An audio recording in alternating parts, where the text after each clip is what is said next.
আসসালামু আলাইকুম সুপ্রিয় দর্শকবৃন্দ। আজকে আপনাদের দেখাবো কিভাবে অ্যানিমেশন লোগো তৈরি করতে হয়। আপনারা অনেকে টিকটকের ভিতরে বা ফেসবুকের ভিডিওতে দেখছেন যে আপনার ভিডিওর উপরে নিজের ছবি দেওয়া এবং নিজের পেজের নাম বা টিকটকের নাম, এই অ্যানিমেশনগুলো কিভাবে তৈরি করতে হয়। তো চলুন কাজে চলে যাই। তো প্রথমে আমাদের করতে হবে কি, সর্বপ্রথম অ্যালাইট মোশনটা ওপেন করতে হবে। তো এই যে হচ্ছে আমাদের অ্যালাইট মোশন। তো অ্যালাইট মোশনটা ওপেন করার পর আমরা কি করব, আমরা এই যে প্লাস আইকন আছে, প্লাস আইকনে একটা ক্লিক করবো। এই যে হচ্ছে আমাদের প্লাস আইকন। তো প্লাস আইকনে একটা ক্লিক করলাম। ক্লিক করার পরে তো এখানে আপনার যে কোনো এক্সপেক্ট রেশিও আপনি দিতে পারেন। তো আমরা কী করবো, সাধারণত এই যে প্রজেক্ট, তো এটাতে আমরা এই যে 4:3 এবং রেজুলেশন 100 থাকবে, এবং এগুলো যেরকম থাকবে এরকমই। আর এবং ব্যাকগ্রাউন্ড কালারটা হচ্ছে কি, আপনি কী করুন, ব্লু দিয়ে দিবেন, ঠিক আছে। তো এই যে হচ্ছে ব্যাকগ্রাউন্ড কালারটা ব্লু দিয়ে দিবেন, ঠিক আছে। তো এই যে দেখেন, এই যে এখানে ক্লিক করলে পরে এই যে আমি দেখাই, এই কোনায় ক্লিক করলে পরে আপনার এরকম চলে আসবে। তো এখান থেকে আপনারা ব্লুটা সিলেক্ট করে দেবেন। তো মোটামুটি আমাদের ব্যাকগ্রাউন্ড কালার সেট। তো এখন আমরা কী করবো, এই যে হচ্ছে ক্রিয়েট প্রজেক্ট। তো ক্রিয়েট প্রজেক্টটাতে ক্লিক করব। তো ক্রিয়েট প্রজেক্টটাতে ক্লিক করলাম। ক্লিক করার পর দেখেন আমাদের এরকম একটা ইন্টারফেস আসছে। তো ইন্টারফেস যখন এরকমভাবে আসছে, তো সর্বপ্রথম আমরা কী করব, আমরা নিজেদের ছবি দিয়ে একটা ব্যাকগ্রাউন্ড কালার, একটা ব্যাকগ্রাউন্ড আমাদের নিজেদের ছবি দিয়ে একটা অ্যানিমেশন তৈরি করব, ঠিক আছে। তো এই জন্য আমাদের করতে হবে কি, এই যে প্লাস আইকন আছে, এই যে হচ্ছে কি আমাদের প্লাস আইকন। তো প্লাস আইকনে আমরা একটা ক্লিক করব। এই যে প্লাস আইকনে একটা ক্লিক করলাম। ক্লিক করার পরে এই যে হচ্ছে গিয়া মিডিয়া, 2 নম্বরটা দেখেন, এই যে হচ্ছে গিয়া মিডিয়া। তো আমরা মিডিয়াতে একটা ক্লিক করব। মিডিয়াতে ক্লিক করার পর এখানে আপনার পছন্দের থাকা যে কোনো যে ছবি দিয়ে আপনি লোগোটা তৈরি করতে চাইতেছেন সেই ছবিটা এখানে নিয়ে আসবেন। তো আমরা খুঁজে খুঁজে, ধরেন আমি একটা জিনিস দেখাইতেছি, আমার একটা ছবি দিয়ে আমি একটা করতেছি। তো ধরেন এই ছবিটা দিয়ে আমি আমার লোগোটা তৈরি করব।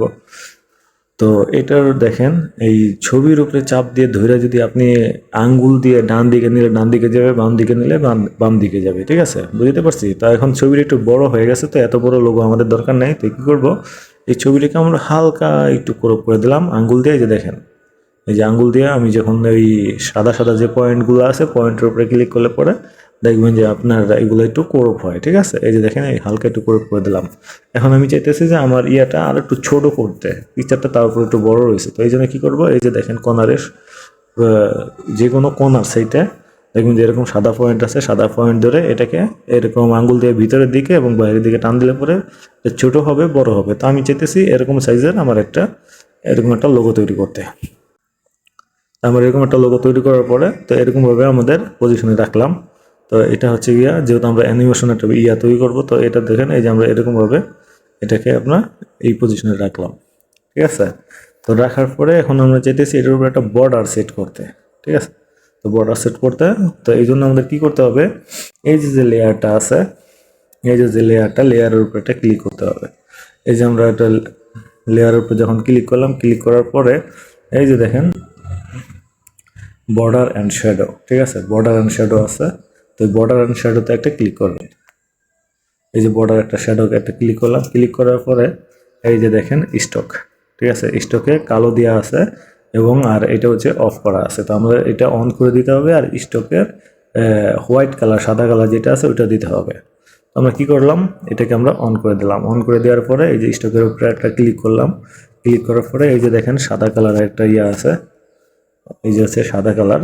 এই যে সাদা কালারটা আমরা সিলেক্ট করে দেব। এই যে আমি সিলেক্ট করে দিলাম, দেখেন আমার স্টকটা অটোমেটিক আমার পিকচারের উপরে সেভ হয়ে গেছে। তারপরে হচ্ছে কি আমরা এইটা দিয়ে ব্যাগে চলে আসব, ঠিক আছে। এই যে হচ্ছে কি আমাদের ব্যাগ। তো মোটামুটি আমাদের স্টকটা একটু চিকন দেখা যাচ্ছে। আমি চাইতেছি যে আমাদের যে বর্ডার লাইনটা আছে এটা হালকা আর একটু মোটা রাখতে। তো এই জন্য আমরা কী করবো, এই যে হচ্ছে আমাদের বর্ডারে ক্লিক করলাম। ক্লিক করার পরে এই যে দেখেন যে এই অপশনগুলো আছে, এটা আপনি ডান দিকে নিলে পরে স্টক বাড়বে, বর্ডার লাইনটা বাড়বে, এবং বাম দিকে নিলে পরে চিকন হবে, ঠিক আছে। তো আমরা কী করব, এটাকে আমরা এই যে ডান দিকে নিলাম, একটু ডান দিকে নিলাম। দেখেন স্ক্রিনের দিকে খেয়াল করেন, আমার পিকচারের বর্ডারটা একটু হয়েছে, ঠিক আছে, দেখেন মোটা হয়েছে। তো আমার কাছে মনে হইতেছে এটা পারফেক্ট আছে। তো কী করব, এখন আমি এটাকে এইভাবে রেখে দিয়ে এই চিহ্ন দিয়ে, এই চিহ্নের উপরে ক্লিক করে আমরা ব্যাগে চলে আসবো। এই যে ব্যাগে চলে আসলাম, ঠিক আছে। তো ব্যাগে চলে আসার পরে তো এখন আমাদের কাজ হচ্ছে কি, আমরা এটাকে ছোট করব, কি ফ্রেমের মাধ্যমে এটা আমাকে ছোট করব। তো দেখা যাচ্ছে আপনার এটা যদি এরকম এরকম একটা ইন্টারফেস থাকে, এরকম একটা পজিশন থাকে, তো আপনার কী করতে হবে, এই লেয়ারের উপরে একটা ক্লিক করতে হবে, ঠিক আছে। যখনই লেয়ার উপরে ক্লিক করবেন দেখবেন যে এমন একটা ড্যাশবোর্ড চলে আসছে, এরকম একটা ড্যাশবোর্ড চলে আসছে। তো এরকম একটা ড্যাশবোর্ড যখন চলে আসবে, তো আমরা কি করব, এটাকে এই যে মুভ অ্যান্ড ট্রান্সফার যেটা অপশনটা আছে, এটার উপরে একটা ক্লিক করব। তো এই যে মুভ অ্যান্ড ট্রান্সফারের উপরে একটা ক্লিক করলাম। তো আমরা চাইতেছি এই পিকচারটাকে কি ফ্রেমের মাধ্যমে ছোট করতে এবং বড় করতে। তো আমরা কি করব, এটার জন্য আমরা এই যে এই অপশনটাতে চলে আসব। স্ক্রিনের দিকে লক্ষ্য করেন, এই অপশনটাতে চলে আসবো। আসার পরে আমরা এটার উপরে একটা ক্লিক করে দিব। ক্লিক করে দেওয়ার পরে এই যে একটা ড্যাশবোর্ড আছে, এই যে একটা ড্যাশবোর্ড, এটা দিয়ে আপনি এই যে দেখেন হাইট, এই যে দেখেন ওয়েট, এটা দিয়ে ছোট করতে পারবেন, বড় করতে পারবেন। তো আমরা কি করব, ছবিটাকে এখন আমরা ছোট করব। ছোট করার জন্য আঙ্গুল দিয়ে আমরা এই যে দুনো সাইডের দিকে টানবো, যে সাইডে ছোট হয় ওই সাইডে চলে যাবেন। দেখেন আমার পিকচারটা কিন্তু অনেক ছোট হয়ে গেছে, ঠিক আছে। তো যখন ছোট হয়ে গেছে, ছোট হওয়ার পরে এখন আমাদের কাজ হচ্ছে কি, এই যে দেখেন কে ফ্রেম আছে, এই প্লাস আইকনে একটা আমরা ক্লিক করব, এটাকে বলে কি ফ্রেম। তো এটা ক্লিক করে দিলাম, দেখেন এটা কিন্তু এখন মাইনাস হয়ে গেছে। তো ক্লিক করে দিলাম। তো এখানে আমরা কি করব, আমরা সাধারণত 2 সেকেন্ড রাখবো এখানে, ঠিক আছে। তো আঙ্গুল দিয়ে লেয়ারটার উপরে এইভাবে টেনে টেনে আমরা এখানে 2 সেকেন্ড করে এরকম পজিশন করে বসাই দিব। তো বসাই দেওয়ার পরে এটা এখানে আমরা একটা প্লাস আইকন, আবার একটা কে ফ্রেম সেট করব। এই যে কে ফ্রেমটা দেখেন, এখানে কিন্তু প্লাস একটা অপশন চলে আসছে। তো আমরা এটার উপরে আবার একটা ক্লিক করব, ঠিক আছে। তো এই যে একটা ক্লিক করলাম, ক্লিক করে আমরা নড়াচড়া করব না। আমরা কি করব, এই যে ড্যাশবোর্ডটা আছে, এই যে ড্যাশবোর্ডটা আমরা এখন পিকচারটাকে একটু বড় করে দিব। তো এই যে দেখেন আমার কিন্তু এই সাদা লাইনটা, এই হোয়াইট লাইনটা, এই যে হোয়াইট লাইনটা কিন্তু কি ফর্মের ভিতরে আছে, ঠিক আছে। তো আমরা কি করব, আঙ্গুল দিয়ে এখন এটাকে একটু এই যে এইভাবে টেনে টেনে বড় করে দিব। তো এই যে হচ্ছে আমার লোগোর যে পজিশনটা, এই পজিশনটা আমি এই পর্যন্ত রেখে দিব, ঠিক আছে। তো এতক্ষণে কি কাজ করলাম সেই কাজের একটা দেখে আসি যে কাজটা কেমন হইলো। তো আমি সাধারণত এটার উপরে নর্মাল একটা ক্লিক করে পরে এটা চলে গেল। তো এই যে দেখেন, প্রথম থেকে একটা প্লে করে দেখি। এই যে দেখছেন আমাদের পিকচারটা কিন্তু মোটামুটি একটা দেখেন ছোট থেকে বড় হয়েছে, এই ছোট থেকে বড় হয়েছে। প্রথম পার্টে আপনাদের শিখাতে পারলাম হচ্ছে যে কিভাবে একটা পিকচারের বর্ডার লাইন তৈরি করতে হয় এবং পিকচার কিভাবে কি ফ্রেমের মাধ্যমে ছোট করতে হয়, ঠিক আছে। এটা হচ্ছে প্রথম পার্ট এবং দ্বিতীয় পার্ট, এবং পরিপূর্ণভাবে কাজ শেষ না হওয়া পর্যন্ত পার্ট বাই পার্ট আসবে। তো ভিডিওটা বেশি লম্বা করলাম না, অনেকের বুঝতে সমস্যা হবে বা ঝামেলা বেজে যাবে বা কোনো জায়গায় বুঝতে পারবেন না, এই কারণে ভিডিওটা বেশি লম্বা করলাম না। পার্ট বাই পার্ট থাকবে, প্লে লিস্ট করা থাকবে।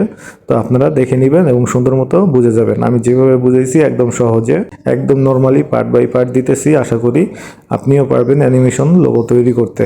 তো সুপ্রিয় দর্শকবৃন্দ, ভিডিওটা কেমন লাগলো?